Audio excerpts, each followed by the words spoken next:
Emma Thompson came out, and, what's interesting is, in the same way that we were talking with Amanda Turkle yesterday about what happened in the wake of Anita Hill coming out in public, and it was probably, I think it's safe to say, the most public accusation of sexual harassment that had existed up to that time in this country. And in the wake of that, it empowered other women. It made, at least for a short period of time, the people in Congress slightly more responsive to this. I don't know if there was a change in behavior in these offices. I don't know, but Bob Packwood ended up getting kicked out of the Senate, and I think probably largely because there was a sensitivity, if not a sensitivity, at least an awareness that this looks bad. And we sort of seem to be in another moment of this. And I think part of it is certainly Harvey Weinstein, a horrible person. Horrible both in his sexual harassment of women that he could prey on because of the power dynamic. My understanding, he was also bad to people who worked for him. I think our society is going after him so strongly now too. Part of it is he is a surrogate for Trump. I do think that there is this latent, maybe not so latent anger that we elected president a guy who had a record of sexual harassment, that the American people were willing to elect a president who had insight into just how sort of despicable this guy perceived, in such a despicable fashion, this guy perceived women.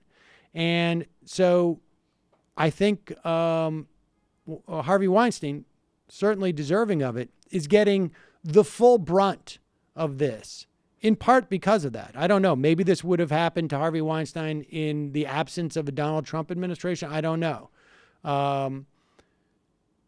But it also appears that it's not just going to be Harvey Weinstein who's going to be held to account. There seems to be a lot more attempts by people to sort of make the whisper network, where women who have had experiences with bosses like this, primarily women, tell other women. And and according to Emma Thompson, this is just the tip of the iceberg. I didn't know about these things, but they don't surprise me at all, and they're endemic to the system anyway. And what I find sort of extraordinary is that this man is at the top of a very particular iceberg, and I don't think you can describe him as a sex addict. He's a predator. But what he's, as it were, the top of the ladder of is a system of harassment and belittling and bullying and interference and what my mother would have referred to in the olden days as pestering. Is he pestering you? That's the word we used to use in the olden days, if you recall. This has been part of our world, women's world, since time immemorial. So what we need to start talking about is the crisis in masculinity, the crisis of extreme masculinity, which is this sort of behaviour, and the fact that it is not only okay, but it also is represented by the most powerful man in the world at the moment. So when you describe him as being the tip of the iceberg, do you think there are others like that in your industry in Hollywood? Of course. Many? Many. To that degree? Maybe not to that degree. Do they have to all be as bad as him to make it count? Does it only count if you really have done it to loads and loads and loads of women, or does it count if you do it to one woman once? I think the latter. And people are sort of crowdsourcing this stuff. I think I saw BuzzFeed, and And I think we're going to see a couple more of these. I think this is going to embolden some women to sort of come out and say, you know what, we're going to hold this person or that person to account. And good.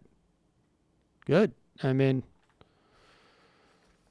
maybe if there's a 25% chance of, my daughter at least growing up in a world where there's like 50% less of this, that would be a massive improvement. So. Yeah, it's fucking bullshit that we still have to deal with this. And that's also true. Like, speaking as someone who knows more than I would like to about it. I feel like it is a rare thing to meet a woman who doesn't. Yep.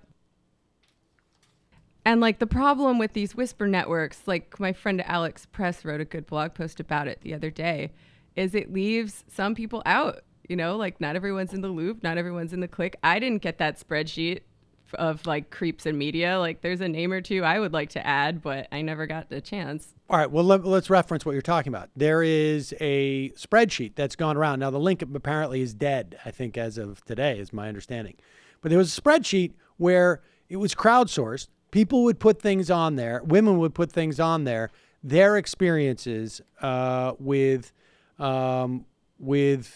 shitty media men, as we're seeing what BuzzFeed, puts up there. Now, here's the dilemma, right? And here's the problem, is that the point that I think Jamie's making is that the Whisper network, you got to be connected and networked. And so in some ways, the most vulnerable of the most vulnerable are the ones who need that information maybe the most and are the least likely to have access to it. The problem with the crowdsourcing thing, even with the spreadsheet, is that like, how do you define what constitutes that, right? Where it's like, so my understanding because I've never seen it, is that, the concern was, as I've seen articulated by women, that there are people on there who are, may say just generally foul things in the office that aren't necessarily attempting to create the some type of dynamic in the office, where it's more like appropriate to say like, hey, that makes me feel uncomfortable, broadly speaking. Like, you shouldn't say that, as opposed to like someone who is a predator. That's the problem, is like, who delineates that on a crowdsourced thing? If it's a network thing where it's like you whisper to someone else, not literally whisper, but talk to somebody else, you have a sense of like where this other person's coming from. I can judge their credibility and whatnot. That's sort of the dilemma with something like that. Yeah, and like I'm not overly concerned with false accusations, but there is also that risk that someone might put it on there because they've got a bone to pick. Like, right. It's I don't really have the answer to the question of like how we make this better, but I'm glad that people are talking about it. I mean, one, I think really making an example of some people is a good thing. But I also think it's got to be like, parents have to teach their kids, their sons, like to be decent human beings. And we need to have a society where at the very least, look, at the very least, we need a society that is able to make laws and statutes and that sort of recognize that women are equal to men. And then culture has to follow. I mean, I don't think it's, culture is going to get there before our laws necessarily. I think it's a little bit sort of back and forth, a little bit like this. But well, what also helps is unions. Like right now, if you have a grievance about sexual harassment, you go to HR. And that's something that I've done, and they didn't do shit. So right. In an ideal world, you have a union protecting your interests that's actually on your side, because HR is that's their responsibility to protect the company first and foremost. There's been people who are, I know, chasing down sort of SAG-AFTRA to find out like what what they do in this. And in the context from what I've seen as a member of both unions, now they're one, it's really more like, hey, come to this Monday night at 7 p.m., part of our series on an hour's worth of talk about it. In the context of show business, I don't know if that works in the same way, because there's no way to know. The ability to keep someone from getting work in show business is so easy that there's no. But in the context of companies, unions would make a big difference, I think. Yeah, companies. It's harder for freelancers. I know the Model Alliance has done a lot of work in that area, but it's hard because independent contractors, which is what models are classified as, are actually not protected from sexual harassment under the law.